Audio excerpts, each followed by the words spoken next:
अच्छा बेटा, कल की क्लास में हम पढ़ रहे थे एक्सट्रैक्शन ऑफ कॉपर को। 5 प्रोसेस थे उसके: फ्रॉथ फ्लोटेशन, फिर रोस्टिंग, फिर स्मेल्टिंग। तो रोस्टिंग और स्मेल्टिंग हमने कल पढ़ा था, फ्रॉथ फ्लोटेशन हमने परसों पढ़ा था। फ्रॉथ फ्लोटेशन हो गया, रोस्टिंग रोस्टिंग हो गया, फिर स्मेल्टिंग हो गया। उसके बाद चौथा जो हमारे पास प्रोसेस है वो कहलाता है बेसिमेराइजेशन।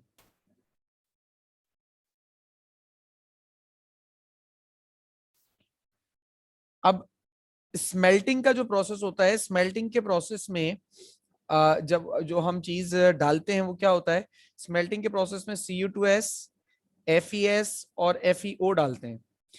FeO FeSiO3 में कन्वर्ट होता है और स्लैग बन के हटा देते हैं। FeS को भी FeO में कन्वर्ट करते हैं। लेकिन एक प्रॉब्लम ये होती है कि सारा का सारा FeS कन्वर्ट नहीं होता। यानी अगर मिसाल के तौर पर यहाँ पर 100 ग्राम FeS है, तो 100 ग्राम FeS में से 80 ग्राम FeS FeO में कन्वर्ट हो जाता है, 20 ग्राम कन्वर्ट नहीं हो पाता। ठीक है ना? तो अब जब हम ये FeO यहां से हट गया सारा, तो अब यहां पर क्या रह जाता है? बेसिकली यहां पर मिक्सचर रह जाता है दो चीजों का। एक तो होता है उसमें थोड़ा एक मेजर जो कंटेंट होता है वो तो होता है Cu2s का, लेकिन थोड़ा बहुत हिस्सा उसमें FeS का भी शामिल होता है। और इन दोनों चीजों के इस मिक्सचर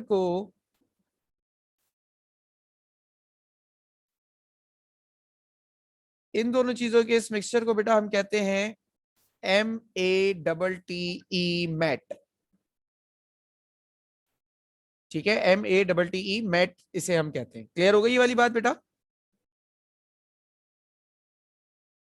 यस सर। अच्छा देखो, अब जब हम प्रोसेस की बात करें तो बेसिमराइजेशन एक फर्नेस होती है जिसका नाम होता है बेसिमर कन्वर्टर। और इस फर्नेस का जो शेप होता है वो पेयर शेप कन्वर्टर होता है ये। ठीक है ना, पेयर शेप का होता है। इसके अंदर इस तरह का एक फर्नेस है हमारे पास, रफली डायग्राम मैंने ड्रॉ की है। इसमें इस तरीके से हुक लगा हुआ होता है। अब इसके अंदर हम ये मैट यानी कि Cu2s FeS का मिक्सचर डाल देते हैं। और क्या क्या मिलाते हैं इसमें? मैट मिलाते हैं, सैंड यानी SiO2 डालते हैं, और ऑक्सीजन लांसिंग करते हैं। ठीक है। अच्छा, अब क्या होता है रिएक्शंस? इसमें सब कुछ मिला देने के बाद ये जो हुक देख रहे हो ना, इसमें से आप ऑक्सीजन पास करते हो, जिसे ऑक्सीजन लांसिंग कहते हैं। अब क्या होता है कि ये जो थोड़ा बहुत FeS पिछले प्रोसेस में FeO में कन्वर्ट नहीं हो पाया था, अब ये FeS FeO में कन्वर्ट होने लगता है। ये FeS ऑक्सीजन के साथ रिएक्शन करके FeO बनने लगता है, और सल्फर डाइऑक्साइड गैस। देन इस FeO में हम सैंड ऐड करते हैं SiO2, और वो FeSiO3 स्लैग बनाता है। यहाँ पिघले हुए मेटल के ऊपर की तरफ यहाँ पर स्लैग आ जाता है।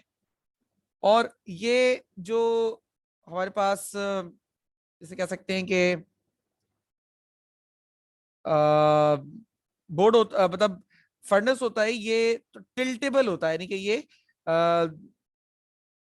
ये ना अपनी जगह से मूव हो सकता है। जैसे शायद आपने देखा हो पार्क वगैरह में डस्टबिन लगी होती है, वो डस्टबिन के ऊपर एक हुक होता है।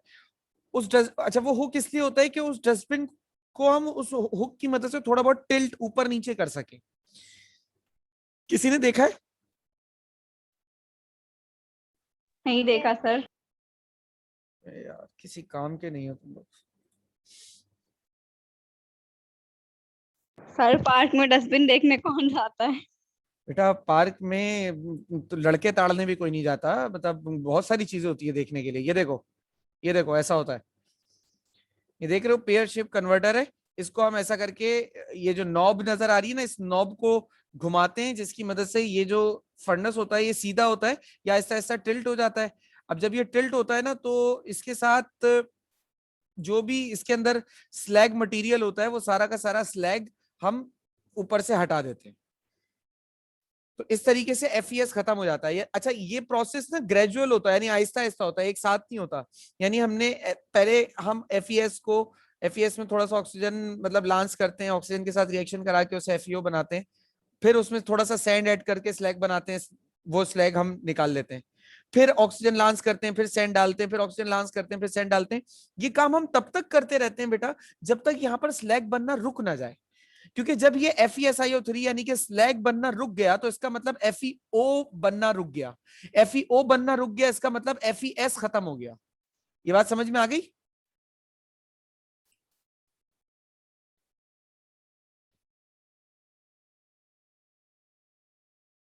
ये वाली बात समझ में आई बेटा? सर जी एक सर। दफा और देखो मैं ये कह रहा हूं कि ये प्रोसेस हम ग्रेजुअल करते हैं, एक साथ यकदम पूरा प्रोसेस नहीं होता, ठीक है। हम थोड़ा थोड़ा इसमें ऑक्सीजन लॉन्चिंग करते जाते हैं और FeS को FeO में कन्वर्ट करते जाते हैं, फिर उस FeO में सैंड को ऐड करके FeSiO3 बनाते जाते हैं, ठीक है। जैसे थोड़ा थोड़ा करके ये काम थोड़ा थोड़ा करके होता है। अब एक वक्त ऐसा आता है कि स्लैग बनना खत्म रुक जाता है, यानी स्लैग मजीद बनता नहीं है। जो स्टेज ये होती है स्लैग ना बनने की, समझ रहे हो? तो स्लैग ना बनने का मतलब क्या है? यानी स्लैग ना बनने का मतलब यानी FeSiO3 नहीं बन रहा।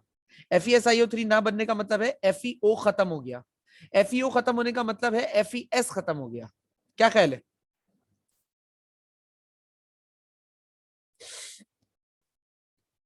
बात समझ में आई बेटा? जी सर। तो इस तरीके से आपके पास पहले हम मेट में से FeS से जान छुड़ाते हैं।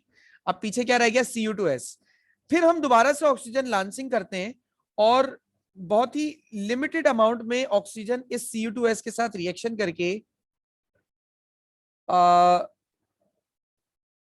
Cu और सल्फर डाइऑक्साइड गैस बना देती है। तो इस तरीके से हमारे पास सल्फर डाइऑक्साइड गैस बन जाती है और कॉपर बन जाता है। अच्छा, अब ये जो कॉपर हमें यहाँ बनता है, मिलता है, इस कॉपर को हम कहते हैं बेटा ब्लिस्टर कॉपर। ब्लिस्टर कॉपर क्यों कहते हैं? क्योंकि जब ये बेटा सॉलिडिफाई हो रहा होता है ना, तो वहां पे सल्फर डाइऑक्साइड गैस बन रही होती है और सल्फर डाइऑक्साइड गैस इस मेटल की सरफेस को ऐसा फाड़ के बाहर की तरफ निकलती है, जिसकी वजह से ना इस मेटल की सरफेस पे दाने दाने दाने से उड़ जाते हैं, जिसकी वजह से ब्लिस्टर का मतलब होता है फोड़ा। उर्दू में ब्लिस्टर का मतलब फोड़ा या दाना होता है, जो स्किन वगैरह पर पिंपल विंपल हो जाते हैं ना खवातीन को, वो। ठीक है बेटा, तो ये है ब्लिस्टर कॉपर। अब यहाँ पे मैं आपको एक और दिखा भी दूं, अगर मेरे पास पिक्चर मौजूद होगी ब्लिस्टर कॉपर की तो।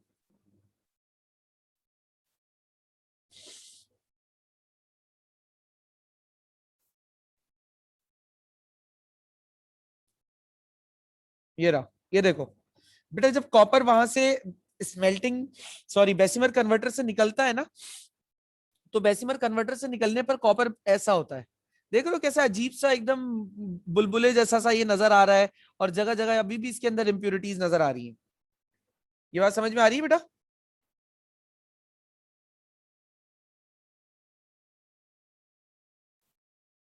देख रहे हो बेटा, ये नजर आ रहा है ब्लिस्टर कॉपर? ब्लिस्टर कॉपर दिख रहा है बेटा?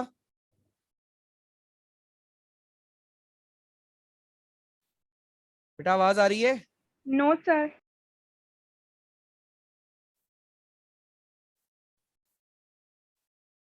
अब देखो, यस सर। सर अब ये- दिख रहा है। तो ये है आपके पास बेसिकली बेटा ब्लिस्टर कॉपर। ठीक है, ब्लिस्टर कॉपर ये चीज कहलाती है। और आप इस पे देख सकते हो कैसा अजीब अजीब दाने से जैसा सा उभार उभरा हुआ है, और इसमें इंप्योरिटीज नजर आ रही है। ब्लिस्टर कॉपर भी ना 99 ब्लिस्टर कॉपर भी तकरीबन 98% तक प्योर होता है, यानी कि 100% प्योर ये भी नहीं होता। इसके बाद एक प्रोसेस और कराते हैं, उस एक प्रोसेस को कराने के बाद 99.99% प्योर कॉपर हासिल होता है। काफी लंबी एक्सट्रैक्शन है इसकी। अब हम अपने उस पांचवें और आखिरी प्रोसेस की जानिब चलते हैं, refining of blister copper.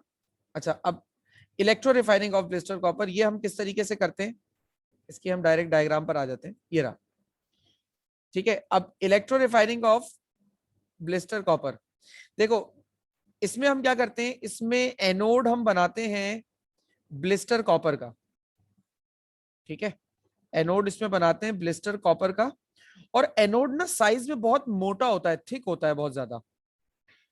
Cathode हम बनाते हैं इसमें बेटा प्योर कॉपर का, और कैथोड ना हम बहुत ही थिन बनाते हैं, बहुत पतला बनाते हैं कैथोड, समझ रहे हो, बहुत ही पतला सा कैथोड बनाएंगे और एनोड बहुत मोटा बनाएंगे।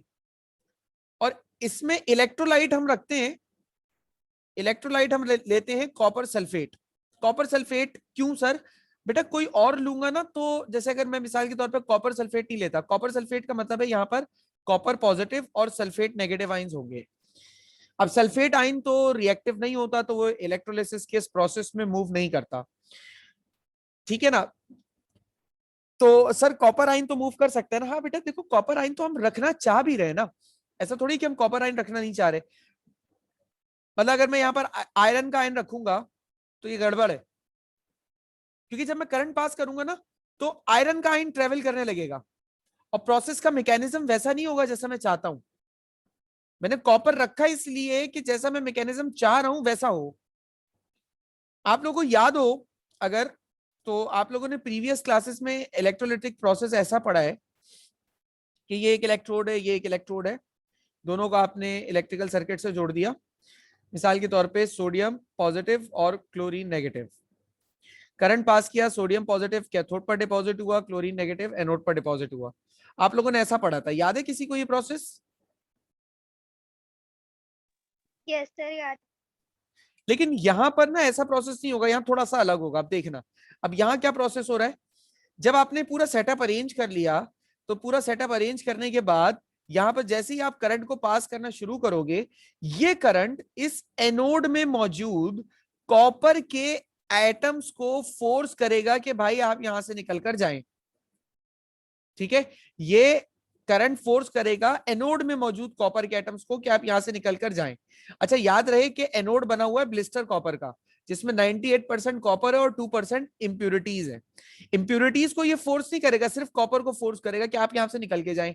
अच्छा प्रॉब्लम क्या है कि एनोड में ना कॉपर न्यूट्रल एटम की सूरत में मौजूद है और सॉल्यूशन में कॉपर आयन की सूरत में मौजूद है। तो कॉपर को अगर इलेक्ट्रोड से निकलकर आयन में आना है तो बेटा सॉल्यूशन में आना है, क्योंकि पीछे से इलेक्ट्रिसिटी इसको डंडा करिए कि भाई यहां से निकल के जाओ। तो इस कॉपर के एटम को भी आयन बनकर ही सॉल्यूशन में आना पड़ेगा, न्यूट्रली ये नहीं आ सकता। मतलब एटम बनकर तो ये सॉल्यूशन में नहीं आ सकता, क्योंकि कहते हैं ना जैसा देश होता है वैसा ही भेस रखना पड़ता है। तो जैसा देश वैसा भेस वाला हिसाब है बेटा, सीधे सीधे। तो कॉपर के न्यूट्रल एटम को यहां से जब सॉल्यूशन में आना है तो उसको पॉजिटिव आयन बनकर आना पड़ेगा, यानी कि एनोड पर क्या रिएक्शन हो जाएगा? एनोड पर रिएक्शन ये हो जाएगा कि कॉपर का न्यूट्रल एटम जो कि सॉलिड स्टेट में इलेक्ट्रोड में मौजूद था, उसके ऊपर करंट ने उसके ऊपर डंडा दिया, ठीक है, उस पर करंट ने उसके ऊपर डंडा दिया और डंडा देकर कॉपर में से इलेक्ट्रॉन उसने करवा दिए लॉस, और उससे 2 इलेक्ट्रॉन लूज किए और वो बन गया कॉपर का नेगेटिव पॉजिटिव आयन। जैसे आयन बना, आयन बनकर वो लिक्विड स्टेट में सॉल्यूशन में आ गया। ये 2 इलेक्ट्रॉन कैसे रिलीज हुए बेटा, समझ में आया? Yes sir. No sir. अब ये 2 electrons by means of external circuit travel करके पहुंच गए कहां? कैथोड पर। अब कैथोड पर हो गई है इलेक्ट्रॉन की ज्यादती, बहुत इलेक्ट्रॉन आ गए ना, एक वहां से भी आ गए। अब जिस गरीब के पास इलेक्ट्रॉन नहीं होगा वो इलेक्ट्रॉन लेने ही तो भागेगा कैथोड की तरफ। तो इलेक्ट्रॉन किसके पास नहीं है? कॉपर के पास नहीं है, कॉपर के आयन के पास। कुछ आयन सॉल्यूशन के, कुछ आयन इलेक्ट्रोड से निकल के आए। तो वो आयन जो इलेक्ट्रोड से निकल के आए वो भागेंगे इस इलेक्ट्रोड की जानिब उन 2 इलेक्ट्रॉन्स को एक्सेप्ट करने के लिए। जब लिक्विड होते हैं तो ये, जब ये आयन होते हैं तो लिक्विड स्टेट में होते हैं। जैसे ही वो कॉपर का आयन यहां से ट्रेवल करके जाकर इधर से 2 इलेक्ट्रॉन को एक्सेप्ट करेगा, ये वापस से न्यूट्रल हो जाएगा और अपनी नेचुरल स्टेट में वापस आएगा। नेचुरल स्टेट क्या है इसकी? सॉलिड। अब सॉलिड होकर ये एक एटम यहां चिपक जाएगा। इस तरीके से प्रोसेस चलता रहेगा, एक एक एटम करके यहां पर चिपकते रहेंगे, चिपकते रहेंगे, चिपकते रहेंगे, चिपकते रहेंगे। एक वक्त ऐसा आएगा कि सारे कॉपर के एटम यहां से निकल निकल कर आते जाएंगे और कैथोड के ऊपर चिपकते चले जाएंगे। और जो भी इंप्योरिटी के एटम होंगे उनके ऊपर इलेक्ट्रोलिसिस के इस प्रोसेस का असर नहीं होगा, वो यहां पर नीचे की तरफ बैठ जाएंगे। इसे हम कहते हैं एनोड मड, यानी एनोड का कीचड़। और सारा का सारा कॉपर यहाँ पर एनोड कैथोड पर जमा हो जाएगा। अब तुम समझ पा रहे होगे कि हमने कैथोड को इतना पतला थिन क्यों रखा था और एनोड को इतना मोटा थिक क्यों रखा था, क्योंकि हमें पता था कि प्रोसेस में वक्त गुजरने के साथ साथ एनोड पतला होगा और कैथोड मोटा होगा। अगर मैं इसको पहले से ही मोटा रख देता तो ये और बहुत ज्यादा मोटा हो जाता, शायद जगह भी इतनी नहीं हो पाती जितना ये मोटा हो जाता।